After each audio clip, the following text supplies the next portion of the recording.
Well, I'm honored to have with me on the phone Chris and Jody from Love and the Outcome. Hey guys, how are you doing?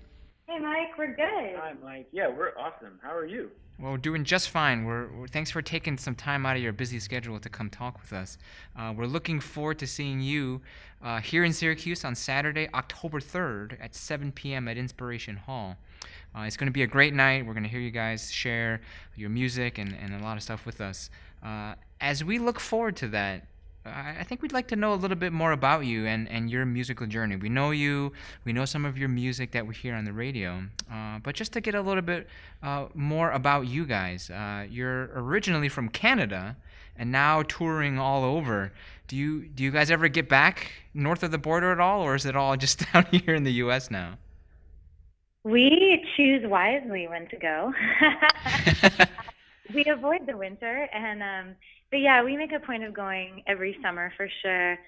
We both grew up with all our family close by, so that's actually been pretty challenging as much as we love our life and absolutely wouldn't trade it. It's tough being apart from family. So we make it a big priority to get home for summer vacation and summer holidays. And we're lucky enough to have Chris's dad, aka Dad Rad, who drives our van and trailer for us kind of full time. So at least we have a little bit of family on the road.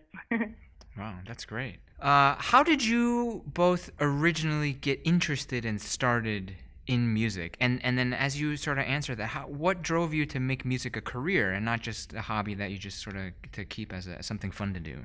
Well, my dad was a Beatlemaniac growing up, so I was always around music, and I think the first album that I actually owned by myself was the Joshua Tree by U2, and I was pretty young, but it just hit me really, like it just hit nerves that I didn't know existed before, and so I picked up a bass after that and started to learn how to play.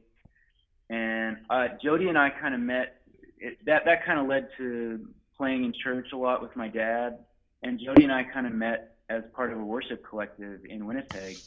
So yeah, we toured across Canada a lot together, and then we kind of got to be really good friends before we started dating. And Yeah, it went from Beatles to your own band to the two of us doing it together. And the going from hobby to career just kind of, I think it just sort of happens as you keep saying yes to your passions and God keeps opening doors. Before you know it, you're doing it more full time than you're doing your job. And we just kind of felt like we couldn't escape it, like it was what God had made us to do to build his kingdom on earth.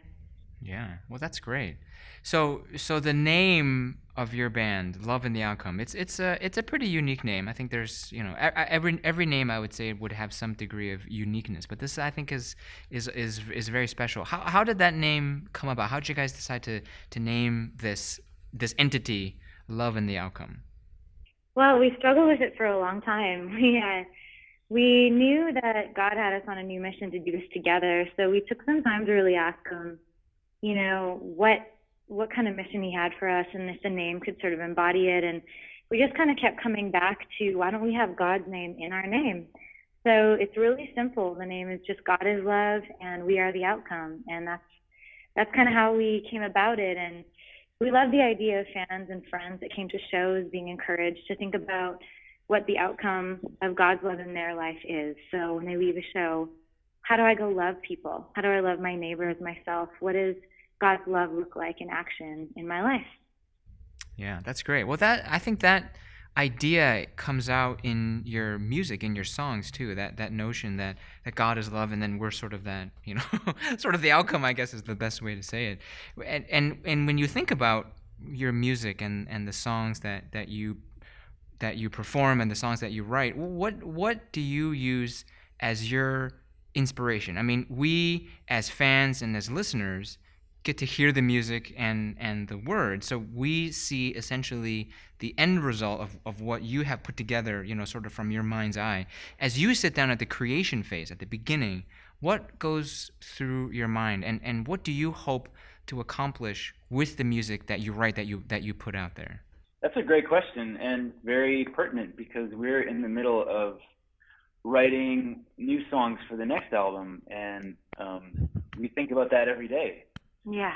And a big part for me is I've gotten a lot more intentional about sort of morning devotional time and just making making time to be with God and not treating it as like a chore or something that, oh, I should really do this. But it's funny, the more that I became intentional about it, the more I wanted to do it.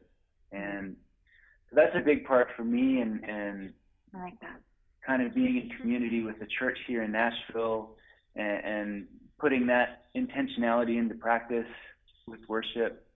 And I think a lot of those kind of themes have come out in the new songs that we're writing, and they came out in the first album as well, for sure.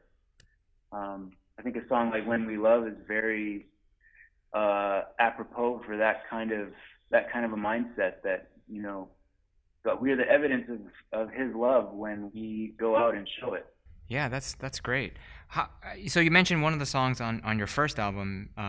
Is there? I mean, there's a lot of really good songs on the album. Is there a song that particularly resonates with you? One that you really kind of identify with? And I guess either of you or both of you could answer that. Yeah. Oh man. I know we always reference City of God because I think that was a song, that we hit on, and it felt like it had just been sort of waiting there for us. And as soon as it was written, it was one of those quick ones that from start to finish, it was kind of recorded in 2 hours, written and recorded in 2 hours. We had just gotten back from Africa, and we were really kind of affected, and our worldview was forever changed, and our eyes were open to things we had not seen or wanted to see, honestly, before that trip. And I think that sonically and thematically set the tone for all of record one. So every time we play it, it's one of those things where I can see and feel and sense Africa every time we play it. And it's just a reminder that we need each other. We're all the family of God, we're all the city of God, and we can't do this alone. We have to live in community with each other. And we learn so much more about who God is when we learn from each other. So that was a real special one for us. Yeah. Chris, you would agree with that with your lovely wife? Definitely. I think I would add to it that I'm very glad that the song that became kind of our flagship song, "He Is With Us," I still enjoy playing. You realize very quickly that the song that people connect to, you're going to have to play it every day for a long time. And I was happy that musically it's quite satisfying.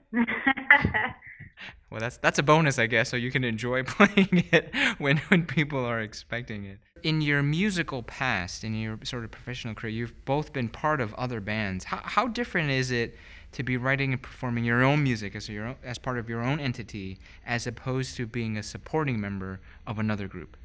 Oh man, it's totally different. I mean, it's one of those things where God really sees the big picture, and you're thankful for kind of trying to stay in His flow and let Him lead. Because if you would have told us when we first got married we would be touring together as a band and living and working and doing everything together, I think it would have been a little overwhelming to think about. But He let us go out and try our own bands separately and fail at them, quite honestly, and try a whole bunch of different things that we're all part of a journey. And so it kind of led us to doing this together at a point in life where we were really ready.